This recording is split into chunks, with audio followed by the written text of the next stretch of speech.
That's me just saying that you're going to be on YouTube. Oh, perfect. Well, welcome everyone. This is Dr. Andrea Goeglein. And today I wanted you to get to see everyone that's in our conversation, at least at the very beginning. And today's conversation is really special and near and dear to my heart. And it's a conversation about your career through the ages. And I have got one of my young friends, Trey Huntley, an incredible realtor with us today, and my incredible assistant who may have the same name at this moment, but her name is Stacy Edwards. And I wanted you to get to see everyone before we get into this conversation. And because it is one, like what you're looking at right now are very different decades of life and careers. And I want whoever is listening to really sit with the fact that what Trey and I are going to be chatting about today is his transition, that 7 to 10 years of your early 20s in as you step your toe into your 30s, and how things look over that period of time. Because many times when you're in the throes of growing and changing, it is really hard to believe that what you think at that second is not going to be what happens next. And rather than it just being like me being your mother and saying, oh, wait, just wait, I would rather have Trey tell you what the experience was. So Trey, welcome. Thank you. Why don't you tell everyone what it is that you do? What is your calling? So right now, currently, first off, Andrea, thank you for setting this up and having me to come speak. This is awesome. Yeah. I know we speak a lot, so it's kind of like I feel like we're getting coffee. Yep. Like we normally do it so often. And you know, I must also say that anything that I say, please know, everybody watching, that it does come heavily influenced by my relationship with Mrs. Goeglein and all the conversations that we've had. But anyway, so right now, to answer your question, I am currently, I like to say I am in the real estate world. The lion's share of my income probably comes from residential resale, but I also manage a lot of short-term rentals and different other projects. We also are doing real estate hard money loans, loaning on different projects, getting involved with them in very different ways. So I've kind of started a few different LLCs, and you know, I guess the best way to describe it is what I tell my tax lady, like, all things real estate right now.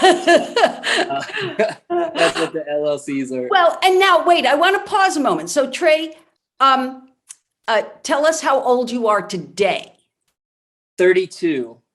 32. So you are really just stepped your toe into your 30s. Yes. And you are technically a millennial. Yes. Yes. I think I'm in the middle. I think I'm right. You're in the middle.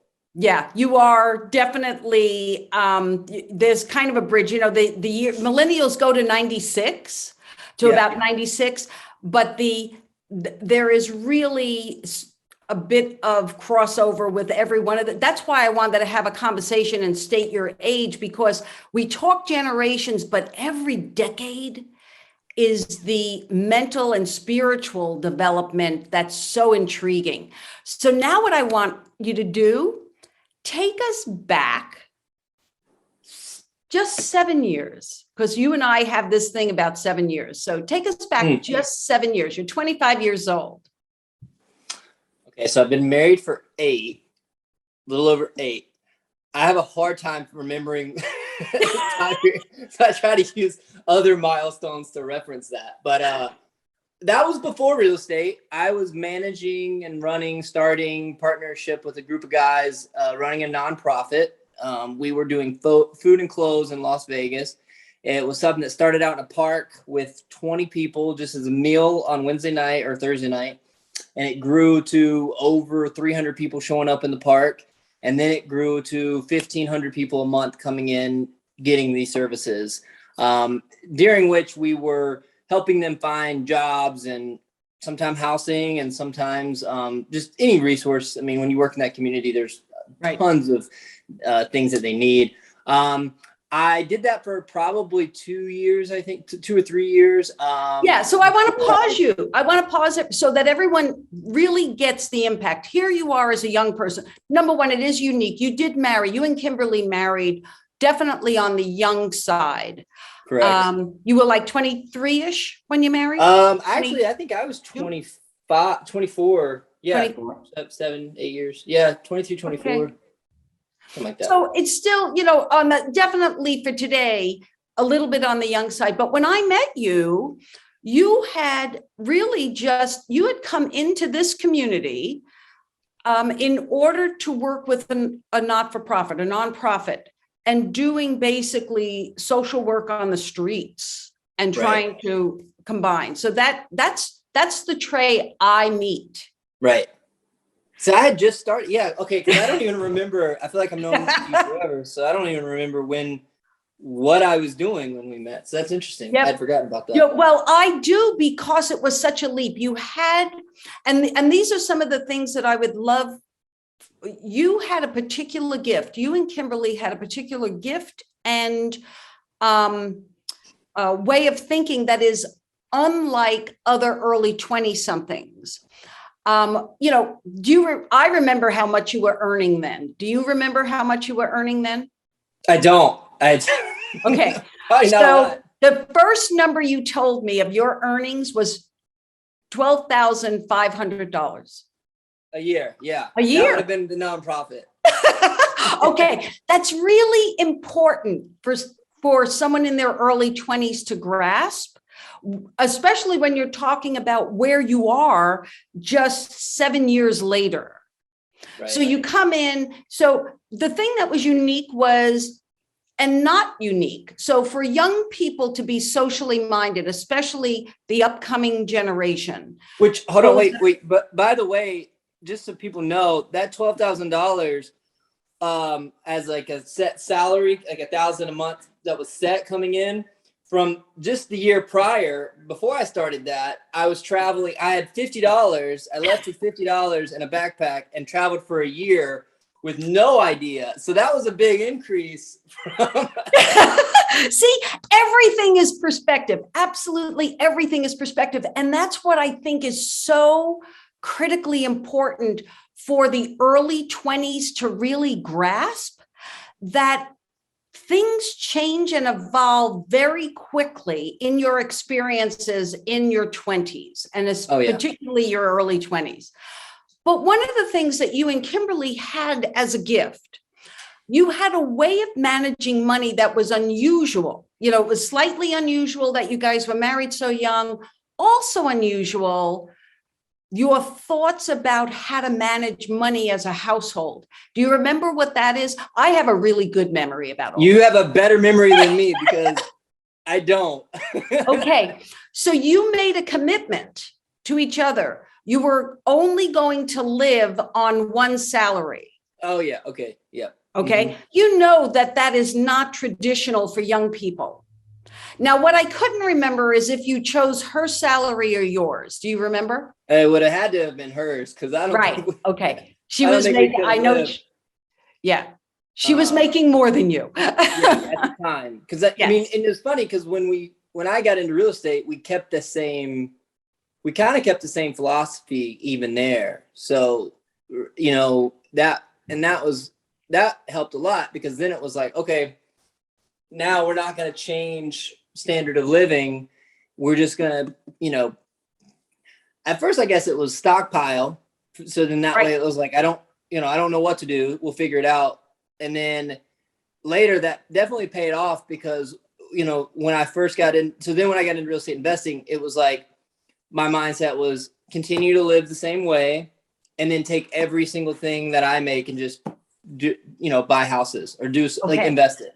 And that again is what makes you unique as an individual and as a couple, and why I wanted to have this conversation, because the two of you, and you are an outlier, but you are showing people your age exactly what's possible with a little forethought and planning about,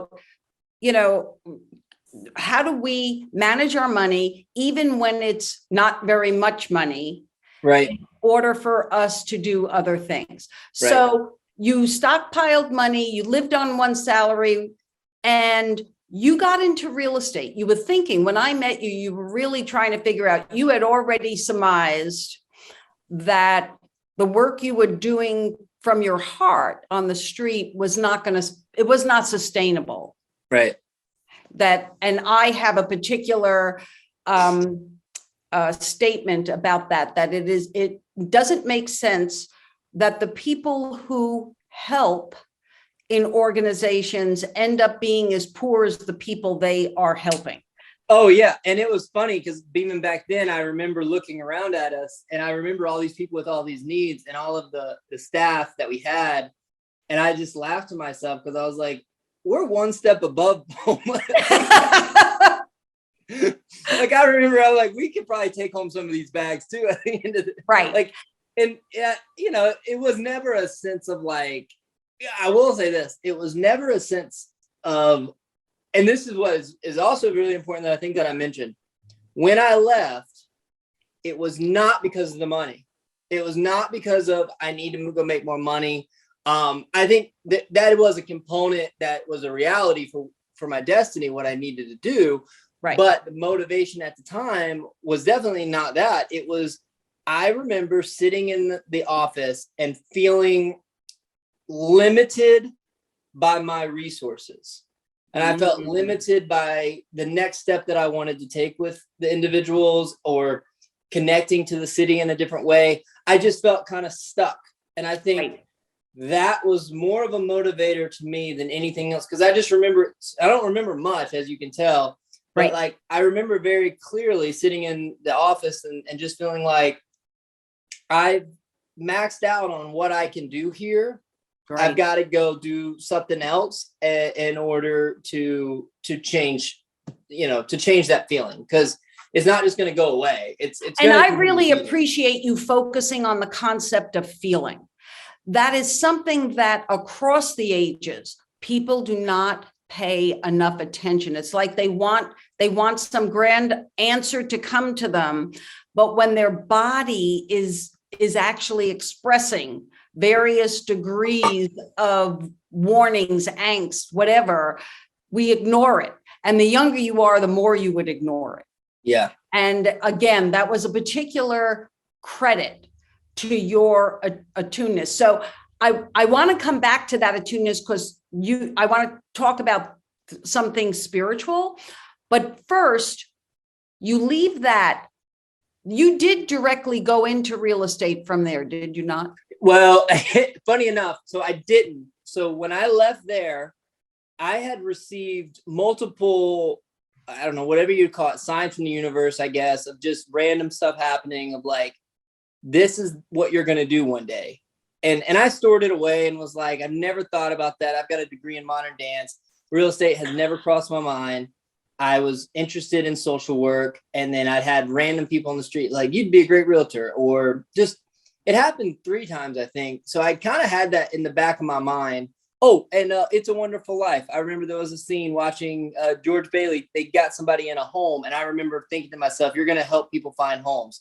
And that was years before I had done it. And I remember that was such a clear thought. So when I left, I knew all that stuff, but I think I was procrastinating. I don't know what the mindset was, but I became, I guess, distracted. There were other things in front of me. I did popcorn. Like, I was working with a guy to start a popcorn business, and it was lucrative, but it definitely wasn't what I was supposed to be doing. And so that, like, and then I did that for a very, very short amount of time. Right. And then got into real estate. And then once I got into real estate, it was as if all the doors, everything just kind of just took off, and it was very natural.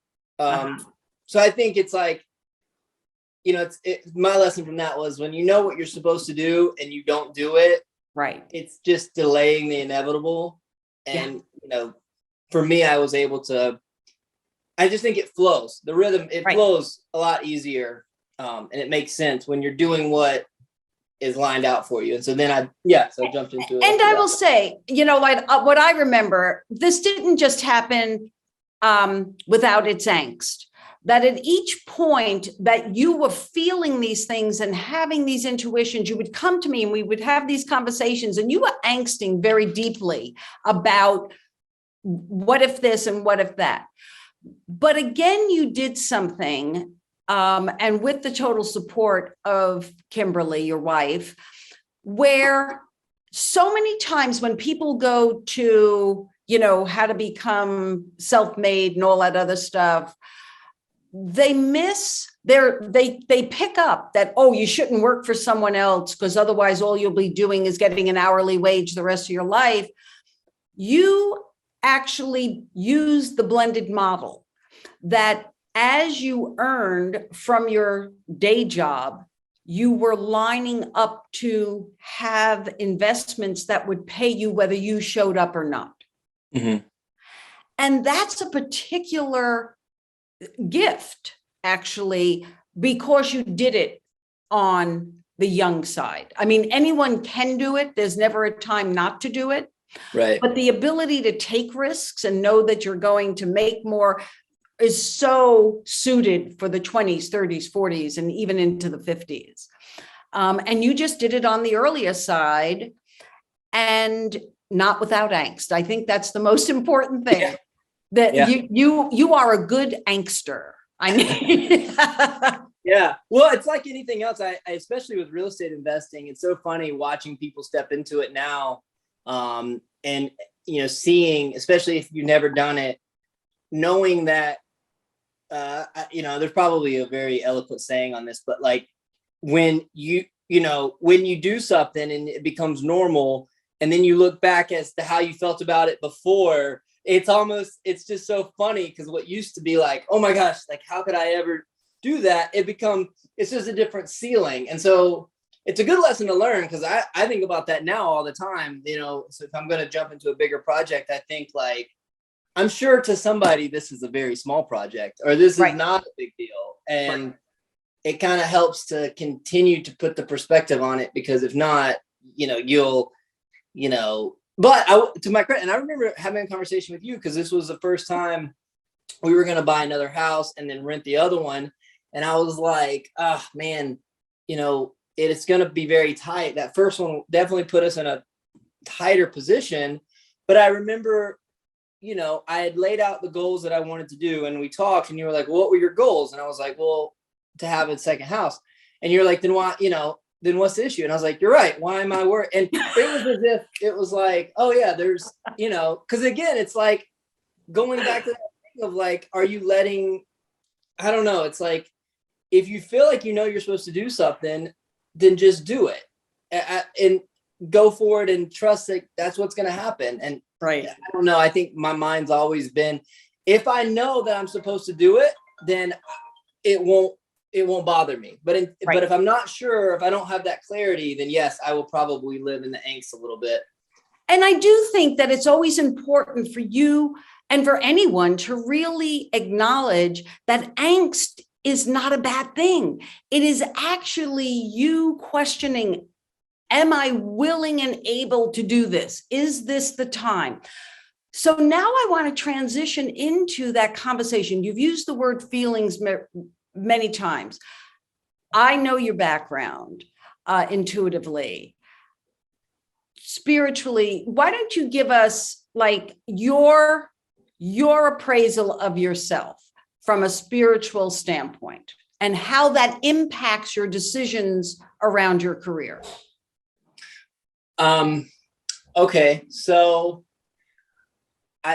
it's funny. I had a conversation with a friend the other day, and he mentioned this, and he was saying, he said, I think it was about football or something, where I had went all in on football. Like I'm not really a football fan, and I started watching it, and then I'm like all in on this team, and just very, very, in his words, he's like, I've never seen someone go from 0 to 60 so fast on, in that type of situation. And he said, you seem to do that with every aspect of your life. And so I think with spirituality, one of the things that I think that if I can summarize it all, is, and the word might be faith. It might be just a natural sense of faith. When I began to become interested in spirituality, or began to become interested in the things unknown or less talked about, or what it was, I think my background being Christianity, kind of framed it in the Judeo-Christian world of the Bible and Jesus and all of the things surrounding of that. But having my postmodern dance background also caused me to have this bit of an open questioning of everything, and, you know, taking bits and pieces, because we take what we know and we take what we're used to. But to get to the crux of really what I think makes the biggest difference, no matter what you believe in, is actually believing in, actually having faith in something, or actually stepping forth. And the thing that I don't know how to phrase it, but I think of it as just a knowing. And I think it comes from like having a feeling that something's like, I'm supposed to do something, and then doing it, and then seeing the results, or feeling like something's about to happen and then watching it happen, and then trusting that, and actually believing and trusting. I think too many times people write it off, or they don't pay attention to it, or whatever the reason might be, you know, who knows. But I will say, you know, if I look back throughout my whole life and career and all of this, it really comes down to, if I feel like I'm supposed to do something, I very rarely second guess myself in those things. Right. If I know.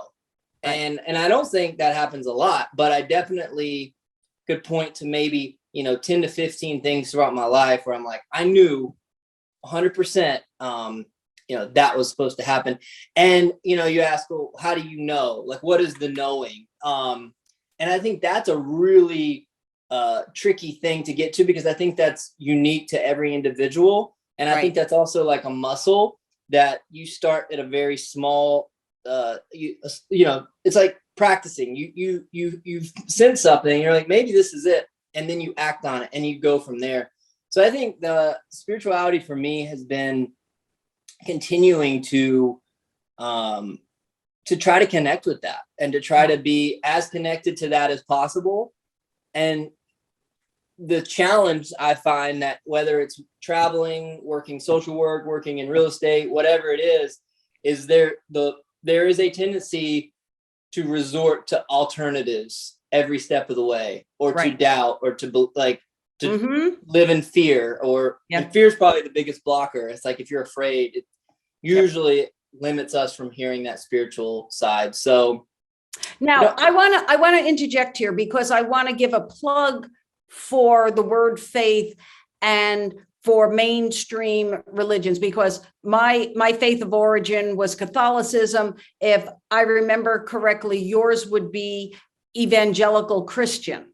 Right. So there is goodness that can come from mainstream religions in helping young people actually develop the concept of faith and knowing. Yeah. And that today that evolves, that's a part of who you are because of that grounding.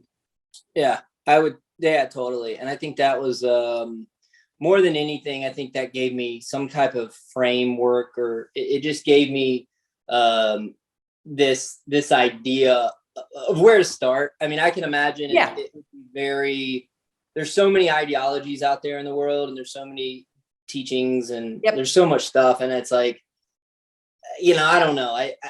I've never been like, oh, I don't, you know, it was never to me like, this is right and this is wrong. It was always, this is a beacon, like this is leading me to some truths that I know that are happening. And usually it's not really questions of like, you know, politics or world morality, but it's just like, hey, here's a loving, connecting force. And I think that was honestly is the biggest takeaway that I have from any of them. I think is feeling like there is a connection that we all have. We're all connected, and there is a sense of, if you do this, I don't even know how to say it. Sometimes it kind of transcends our language, I think, because it's like, you know, you don't want to sound formulaic over it, but faith is powerful. I mean, when you have faith and when you truly believe, it's just powerful. And that's really, I think if you I try to break it down to the simple, fewest words as possible. Right. And that's really, I think that's how I would. Yeah. And I think what, everyone should pay attention at that level, when we're talking about faith, we're talking about a faith in that arc of goodness that, Martin Luther King would have spoke of, that we may not be the champions or be able to say what I was taught is the thing, and I know exactly what that is, but it definitely was the grounding. So when we close, I want to give you a question that, I know you have a little girl who's now 8 months old, Logan Jade, who's quite a doll. And we have our newest grandson, Arrow. And as a Christmas gift, our daughter gave her dad, Arrow's grandfather, this digital memory bank. And once a week, Richard gets a question. And the question that he got this week, I won't give you his answer yet, because I want you to answer it. What would you, now Richard is 87 years old, answering this question. What would you tell your 20-year-old self if you could speak to yourself today? So for you, it's only been, less than a decade, short period of time. What would you tell your 20-year-old self?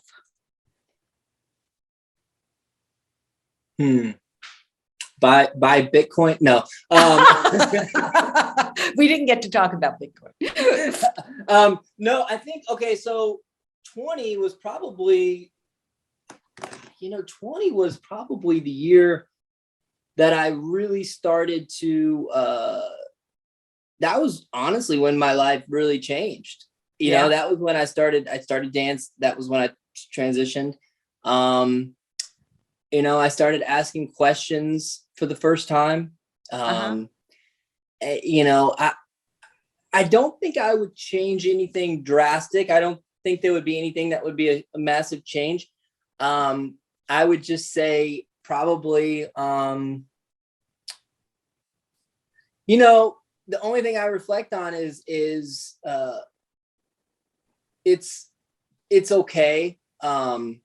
Continue to ask questions and just to continue to live in that. I think I'm just now at a place where I am, I feel a release from needing to have people see things the way I do. Oh, great. Yeah. And so I think that might have saved a lot of stress in my early 20s. So I'll tell you, knowing Richard, I'll close with telling you what his answer was. He said that he really struggled, just as you. I mean, it's really interesting to watch how you thought about that, because he said, I really struggled with this question yesterday. He said, and then it dawned on me, every mistake I made, and I made a lot of them then, he said, each one of those mistakes added to who I became and how I succeeded. And I don't think without those mistakes, I could have done it. He said, so I really would say make as many mistakes as possible. Yeah, that's true. And feel okay with it. I think that's the thing. It's like, if you would just feel more or less just like allow you, like, believe in yourself. I mean, that was really the thing. Like it's as simple as that. Like now it's like, it's much easier for me to be at peace because there's less to prove. It's probably an early 20 thing, but less to prove.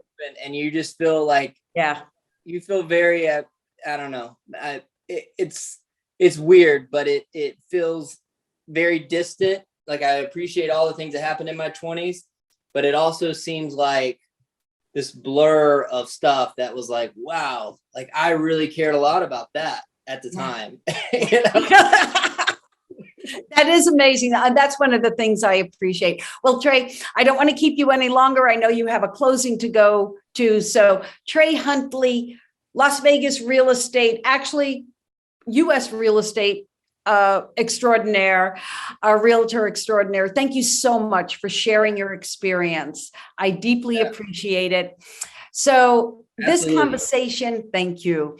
And I love you so much, and I appreciate the work that you do, and that you never stop doing it. And it's very. I feel very blessed that you're able to share this with so many people, but then also have so much to share with me. So you do great work, and I'm sure everybody watching is really appreciative of all you do.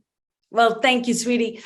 And so I am Dr. Andrea Goeglein, and thank you so much for stopping in on this conversation. I hope you got lots from it. This was Conversation Careers Through the Ages. Thank you. Have a beautiful day.